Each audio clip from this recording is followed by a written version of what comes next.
안녕하세요 여러분, 도쿄미축입니다.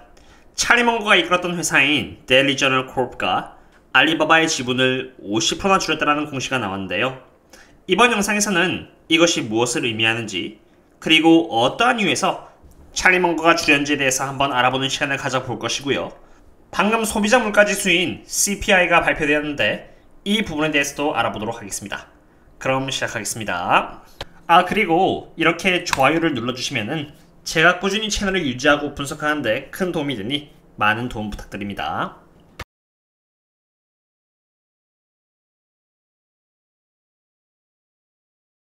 가장 먼저 소비자 물가지수인 CPI를 보도록 하겠습니다. 3월달의 소비자 물가지수는 이렇게 8.5%인데요. 예측치였던 8.4% 대비해서 0.1% 상회하는 결과를 보여주었고, 2월달의 CPI 지수인 7.9%보다 0.6%나 높은 수치입니다. 이러한 결과와 함께 PNC 파이낸셜의 스튜어트 허프만은 5월달에 있을 FOMC 회의에서 연준이 50bps를 올린 것은 확정이나 다름없다고 말을 했고요. 저 또한 연준 입장에서는 이제 50bps를 올릴 수밖에 없다고 생각합니다. 그럼 이번에는 CPI와 비슷하긴 한데 식품과 에너지가 제외된 Core Consumer Price Index는 어땠을까요? 참고로 아까의 CPI는 식품과 에너지가 포함된 Consumer Price Index였습니다. 식품과 에너지가 제외된 이 Core CPI에서는 6.6%라는 예측치보다 오히려 0.1%가 낮은 6.5%가 나왔습니다. 여태까지 Core CPI는 작년 11월달을 제외하고는 전부 예측치를 상회해 주었고요.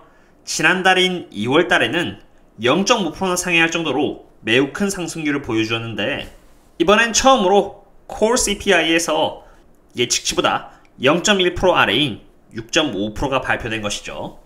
이 말인즉슨 Consumer Price Index에서 예측치보다 0.1% 높은 8.5%를 기록해준 이유는 식품값과 원유값 상승에 의한 것이고, 이것은 지금 저희들이 겪고 있는 러시아 그리고 우크라이나에서의 전쟁에 의한 영향 때문이라는 것을 의미합니다. 그러나 사실 이러한 영향이 제외된 이 Core CPI에서는 오히려 인플레이션이 줄어들고 있다는 것을 보여주는 것이니 이제 진짜 인플레이션이 천장을 찍었다라고도 해석될 수 있는 것이죠. 그리고 바로 이러한 이유에서 지금까지의 주가 흐름은 선반영이 된 것이고, 주가는 다시 반등해주는 움직임을 보여주고 있는 상태라고 생각이 됩니다. 그러나 그렇다고 한들 여전히 방심할 수는 없다고 생각합니다.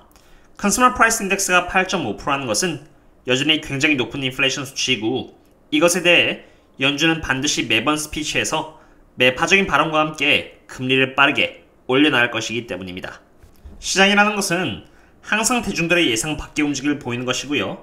바로 그러한 이유에서 저희들은 꾸준히 좋은 펀더멘트를 갖고 있으면서도 저평가인 기업들을 대상으로 꾸준히 대응을 해나간다고 말씀을 드리고 싶습니다. 이제는 찰리 멍거로 넘어가 보도록 하겠습니다.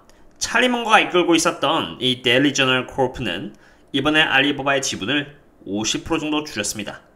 그렇다면 저희들 입장에서는 평소에 매우 불리시한 자세를 갖고 있었던 데일리저널코프가 지분을 왜 50%나 줄였는지 생각해 볼 필요가 있는데요. 이건 제 생각일 뿐이니 참고만 하시면 되겠습니다.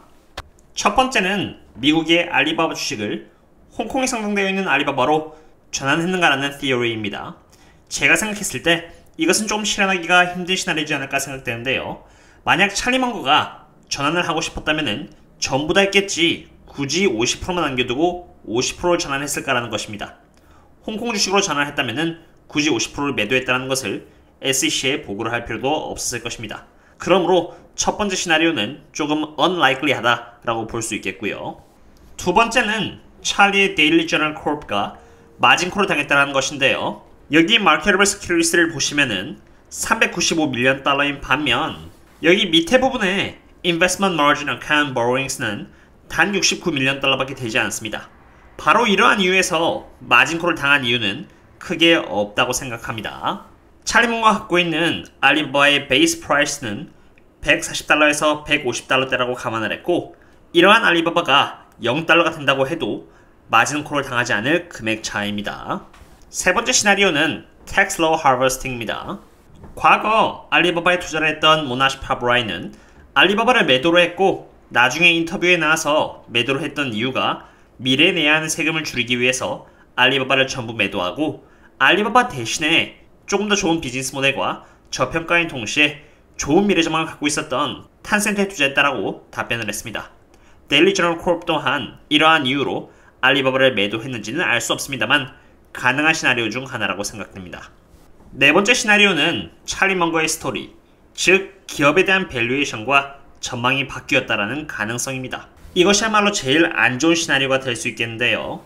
찰리 먼거가 2022년 2월 17일 날 주주들을 대상으로 받았던 질문, 그리고 그에 대한 답변을 간단하게 들어보시면요.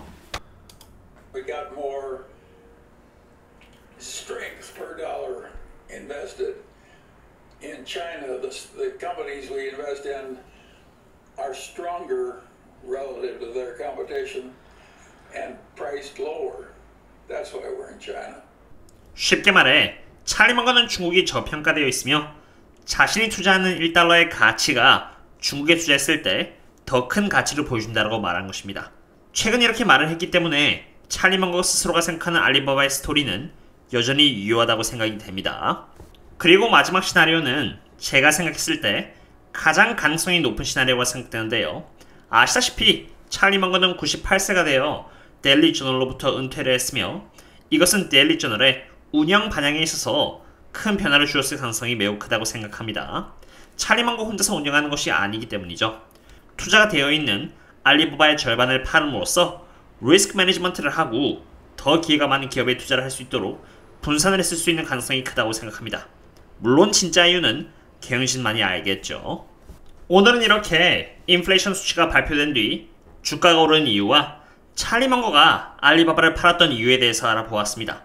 제가 예전부터 누누이 말씀드려 왔듯이 거시경제는 어떻게 변할지 그 누구도 모르며 이에 따라서 주식을 산다 판다라고 판단하는 것 자체가 사실 별 큰 의미가 없는 것이라고 생각합니다. 시장에 영향을 주는 팩터들은 너무나 많이 존재하고 이러한 팩터들을 대상으로 실제 시장이 어떻게 반응할지는 그 누구도 모르기 때문이죠. 바로 그러한 이유에서 저희들은 그저 꾸준히 저평가이면서도 펀더멘털이 강하고 미래 전망이 좋으며 상대적으로 리스크가 적은 종목들을 대상으로 해서 장기 투자를 하는 것입니다. 과거 미국의 주가 역사가 말했듯이 미국 주식은 계속해서 우상해왔다는 것을 보여줘 왔기 때문이죠.